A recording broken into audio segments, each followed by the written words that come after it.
So when you work with the energies of your channels and you start to become more aware of um,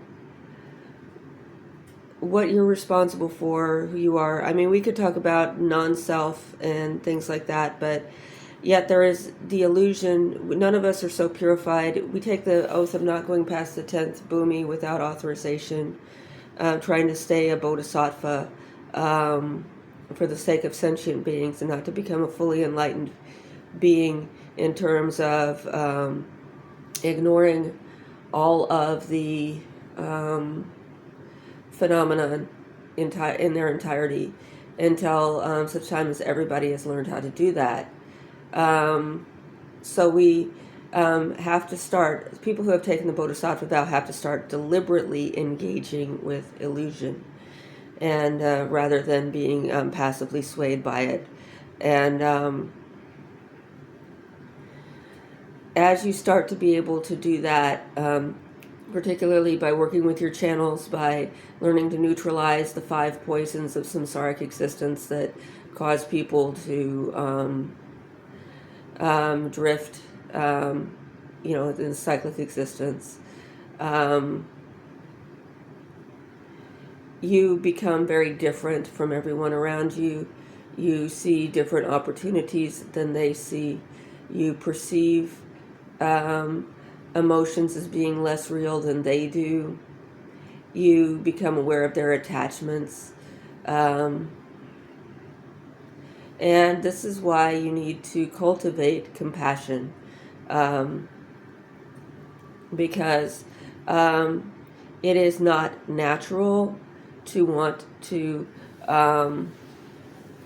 take care of people who are weaker than yourself. It is something that happens when you need them for something. You need them for to look better. You need them to make yourself feel good. You need them for a lot of different things, not for their own sake.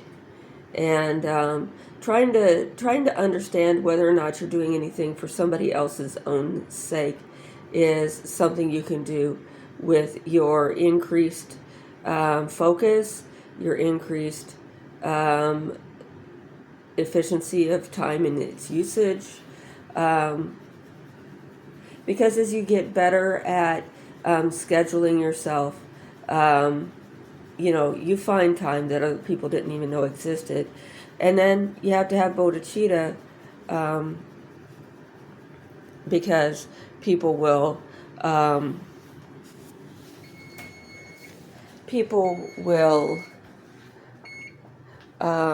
waste your time, and you have a heightened idea of what time wasting is. That lost time while I was trying to think about things, a little bit distracted. I could have made this a short. I decided to take it as a sign that I was having the distraction not to do so. And the distraction is, that was my tea timer. I need to take my tea bags out of the teapot. And I'm being distracted by talking to you. So, trying to multitask with this energy is good. That gives you signs about different things, but it'll... one of the things about working with memory is you'll start to remember things that most people have never thought to try to remember. You are working a different angle on people's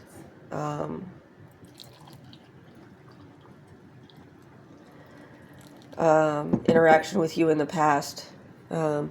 You don't sit in the same places. You don't say the same words that they're looking for as signs of different things. So this is something, you don't make the same choices, you don't buy the same stuff. You become somebody who doesn't fit into a group of very many people. And in our data-rich society, that will get you attention that is unusual, just in and of itself. And then the discussions that take place, you might become aware of these discussions that take place. as a result of the different choices that you make. Um, Depending on whether or not you were raised in the United States with any sense of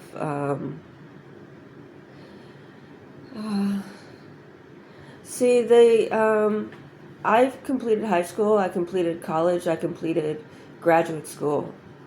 I am on disability, and I'm sitting in public housing. I'm sitting in Section 8. I'm not sure that the property manager graduated from high school.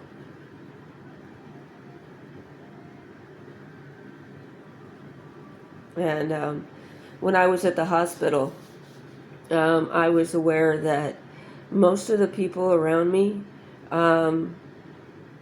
may not have had the credentials that they claimed,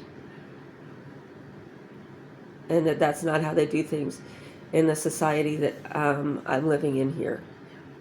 But because I didn't kill my firstborn son, I'm not among the people that they consider reliable.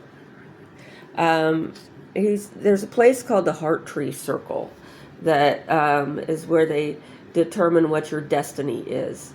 My son had sent me to the Heart Tree Circle in like 91 or 92, maybe 91. And then yanked me out in the middle of the ceremony. So most people don't remember what happened at the Heart Tree Circle, but I do. I started to remember it. That's where they assign you your job, and they said they weren't going to assign me a job. They said that they had brought my son here so that I could.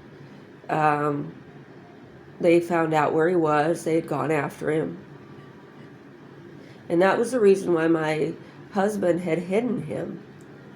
And my loyalty to my husband, plus I just always loved this person. And so I chose a hard path. But it's for the people who choose the hard path that this is really for. It's not that the other people won't try to access it some way, but in order to really truly understand the way it really is supposed to work, how the people who wrote these things down are really, really doing this, your firstborn son needs to be alive. Your father had to have died of natural causes, or somebody else killed him.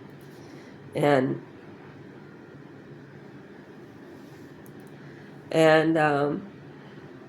if you don't, the monk from Empty Cloud was talking about the things that stream enterers will never do: never kill their own mother, never do drastic harm to a Buddha.